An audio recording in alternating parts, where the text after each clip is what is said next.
Estimados estudiantes de cuarto año de toma de decisión y negociación internacional, buenos días. En esta sesión de video vamos a complementar la unidad 6, que tiene ya su parte en PowerPoint y en Word. En el programa tenemos 3 unidades que trabajamos o que se ocupan directamente del tema de las negociaciones. En la anterior nosotros vimos conceptos, categorías y especialmente la articulación, la vinculación entre negociación y diplomacia. En la unidad de hoy vamos a abordar especialmente las negociaciones internacionales para distinguirla como un fenómeno de las relaciones internacionales de otras características que tienen las negociaciones, puesto que la negociación como tal se puede dar en distintos niveles, público, privado, actores estatales, no estatales, empresas, organismos y incluso entre las personas. De hecho, en nuestra vida diaria, tanto en la vida familiar, en la relación con los hijos, como en las relaciones de pareja, todo implica en algún momento un proceso de negociación. Pero acá nos vamos a ocupar especialmente de la negociación internacional.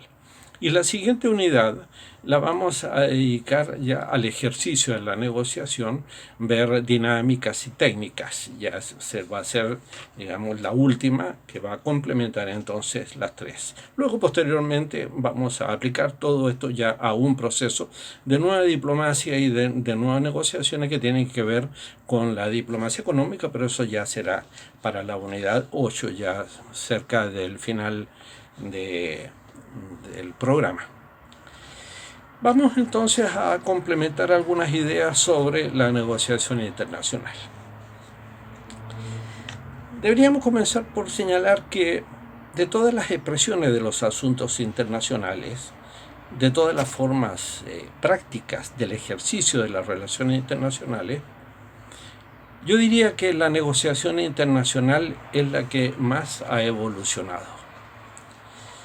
Como señalábamos en la clase, en el PowerPoint y en el Word, la negociación internacional, como en general las relaciones internacionales, fue impactada por las dinámicas de las sociedades expresadas en la creciente presencia e influencia de la opinión pública. Como bien hemos tratado tanto tal vez en algún momento ya de este programa, pero también en otras asignaturas, las relaciones internacionales y las políticas exteriores fueron impactadas desde comienzos del siglo XX, tal vez en algunos países europeos desde finales del siglo XIX. Esta dinámica se extendió al mundo desarrollado en las primeras décadas del siglo XX y llegó mucho más tarde a América Latina, pero su característica común era que impactaron estas nuevas dinámicas, impactaron sobre las relaciones internacionales y también, por supuesto, impactaron sobre las negociaciones internacionales. Estos tres nuevos elementos que impactaron fueron la opinión pública, el nacionalismo y las ideologías. Acá vamos a ver cómo la opinión pública ha influido e influye sobre las negociaciones internacionales. Pero vamos a ir por parte, comenzando por señalar que a nivel internacional, la preocupación de la sociedad civil y la ampliación de los temas de las agendas internacionales condujeron a una expansión sin precedentes de las negociaciones internacionales. Es decir, que a medida que la agenda de la seguridad fue abriendo espacio para la expresión de otras preocupaciones, para abordar otros temas que preocupaban a los estados y a las sociedades, como las cuestiones comerciales, el medio ambiente, las migraciones, el acceso a la información, el manejo de los sistemas de comunicaciones, Internet, el manejo de la transferencia de datos por redes y en forma muy especial todo aquello que tiene que ver con los derechos humanos, los derechos de género, la trata de personas, en fin. Todo esto condujo a una ampliación de los temas y por tanto de la agenda internacional que requerían entonces algunos tipos de acuerdos. El impulso a la proyección de sus intereses externos por parte de las sociedades nacionales y de los diversos actores sociales y económicos que la componen, en un mundo fragmentado en diversos circuitos productivos, circuitos tecnológicos, circuitos financieros, circuitos culturales y de la información. Pero además en un mundo dividido en algunos sólidos bloques comerciales, como son el de América del Norte, el bloque comercial de la Unión Europea, de manera más laxa el Mercosur. Esto fue conduciendo a la apertura de nuevas instancias de discusión internacional que de lo informal pasaron paulatinamente a la formalidad de las negociaciones. Y estas negociaciones entonces requerían de especialistas y diplomáticos formados en estos temas. Es decir, que del contacto o de la preocupación informal entre actores gubernamentales, actores estatales, con sus pares, surgieron algunos temas de preocupación común. Y el tratamiento formal de estas preocupaciones comunes se condujo por vía de negociaciones. Ahora, estas negociaciones requerían obviamente de especialistas en los temas y de un personal, un cuerpo diplomático que pudiese hacerse cargo o acompañar estas negociaciones asesorado por estos especialistas. Ahora, no hay duda que el crecimiento de la interdependencia condujo a una profundización de la práctica de las negociaciones internacionales. Y a su vez, el aumento de las negociaciones internacionales ha contribuido a afianzar la interdependencia. Es decir, aquí hay un proceso de mutua convergencia, de mutuos intereses y de mutua articulación. Es decir, las negociaciones, el crecimiento de la interdependencia, los temas, las preocupaciones de las agendas, etc., condujeron a un aumento de las negociaciones internacionales. Pero al mismo tiempo, el crecimiento de las negociaciones internacionales condujo a la profundización de la interdependencia. Sin embargo, lo que debemos tener presente a la hora actual, como consecuencia o a la luz de lo que ocurre con la pandemia del coronavirus, es que se ha producido un proceso de debilitamiento del multilateralismo.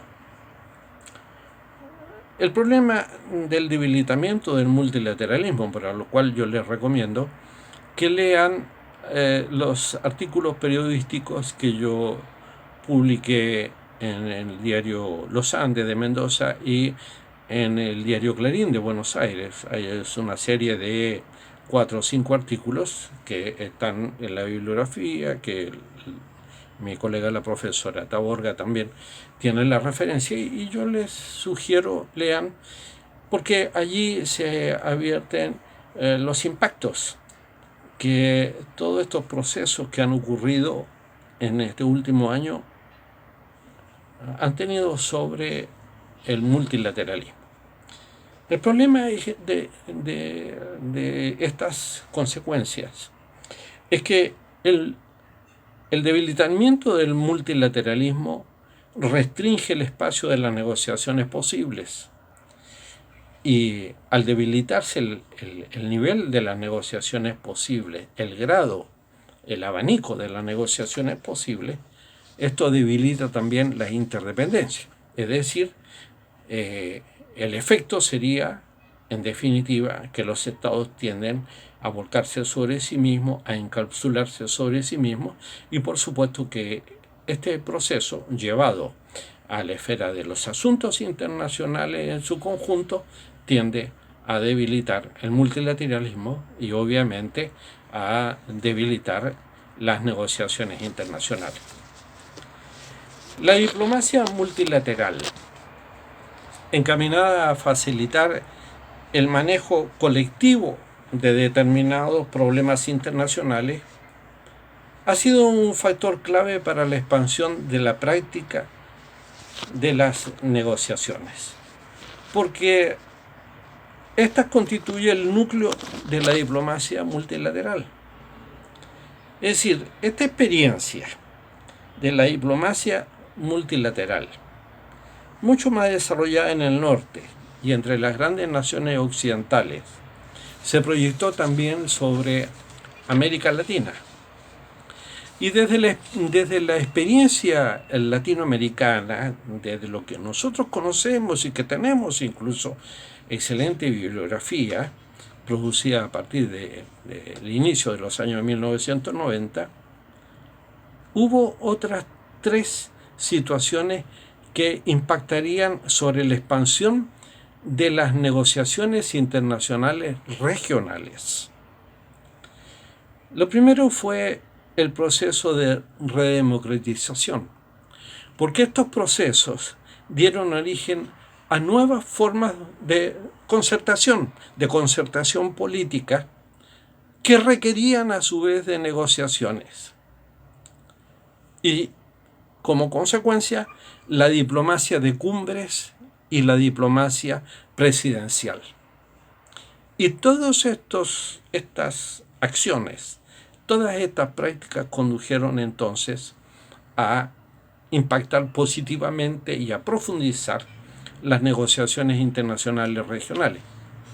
Tal vez un ejemplo que identifica todo este proceso sea la experiencia del Grupo de los 8, como parte de la preocupación por la paz, de la preocupación por la democracia, a asumir preocupaciones sobre la deuda externa, sobre las negociaciones económicas internacionales y sobre las negociaciones con bloques, como por ejemplo ocurrió con la Unión Europea.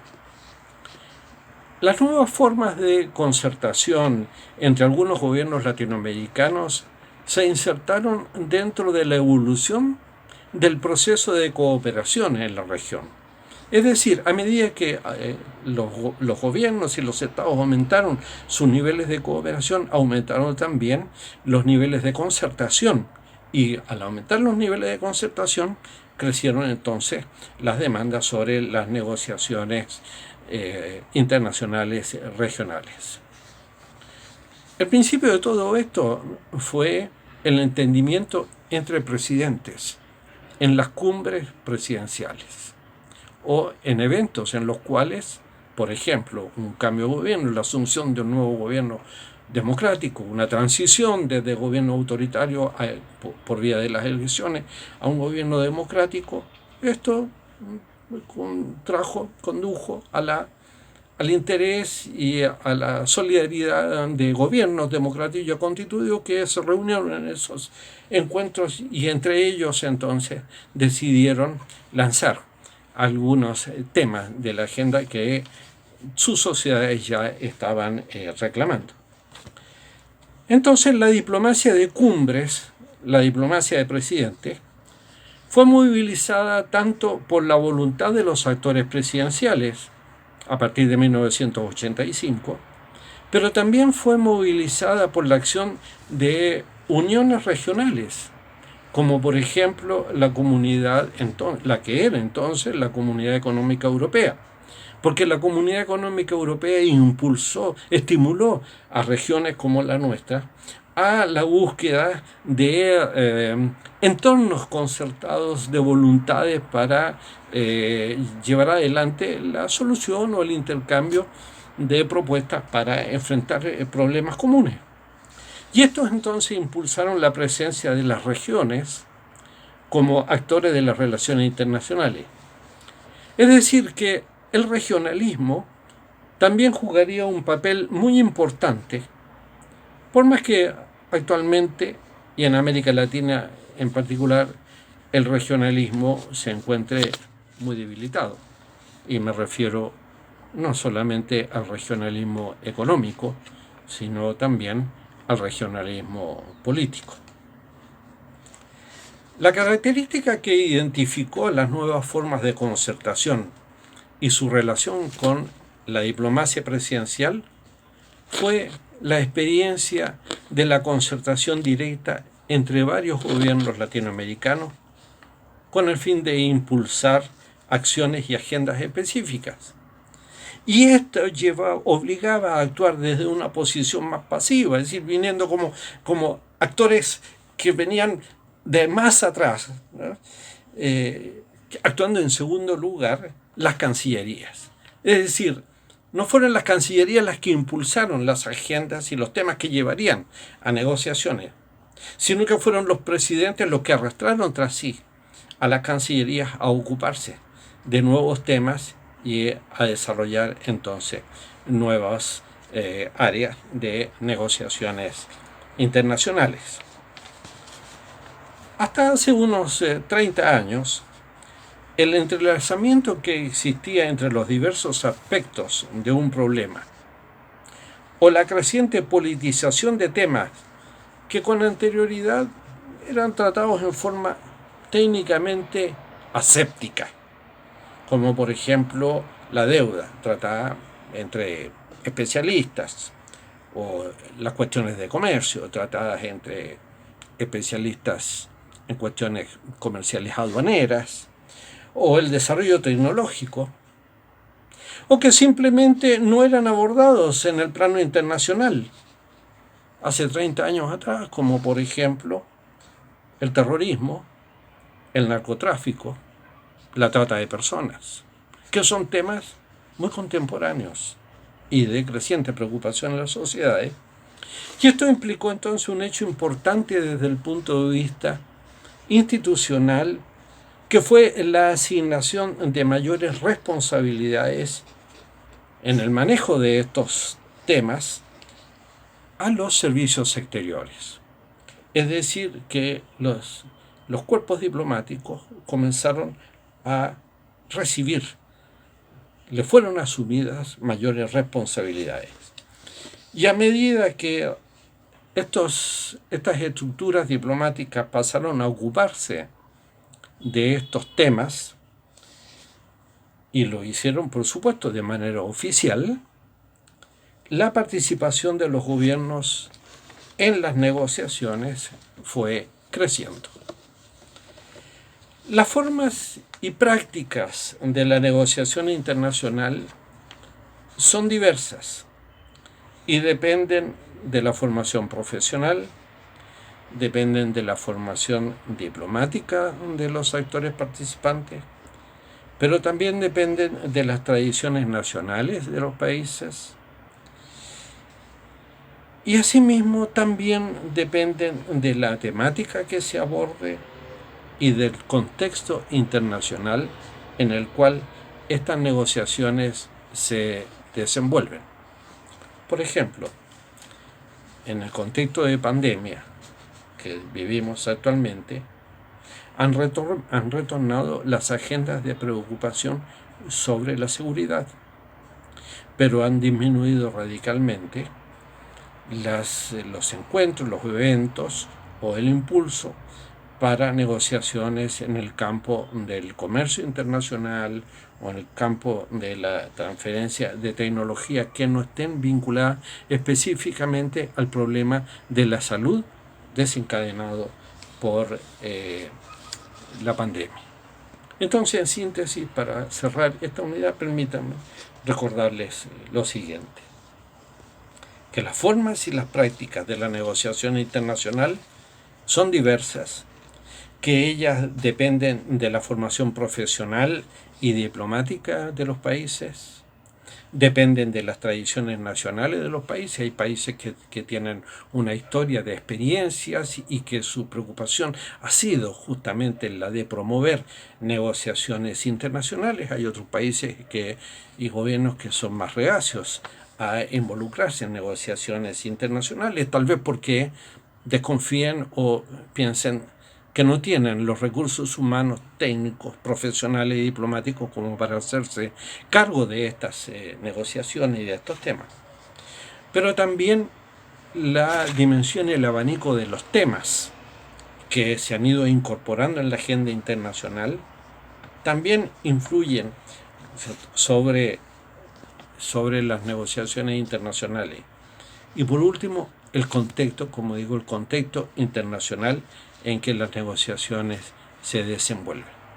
Hoy vemos que tenemos un contexto en el cual el multilateralismo está muy debilitado.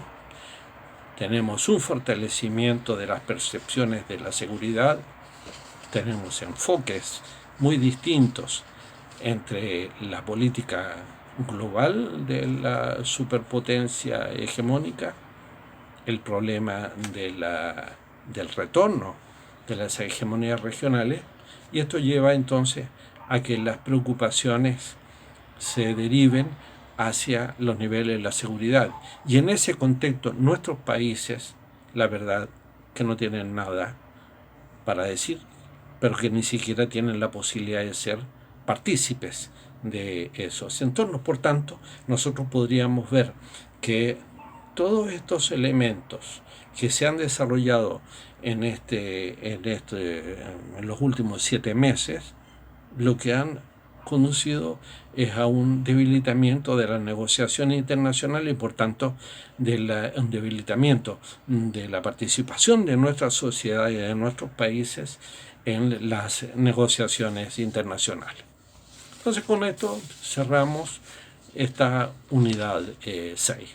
Que tengan un buen día.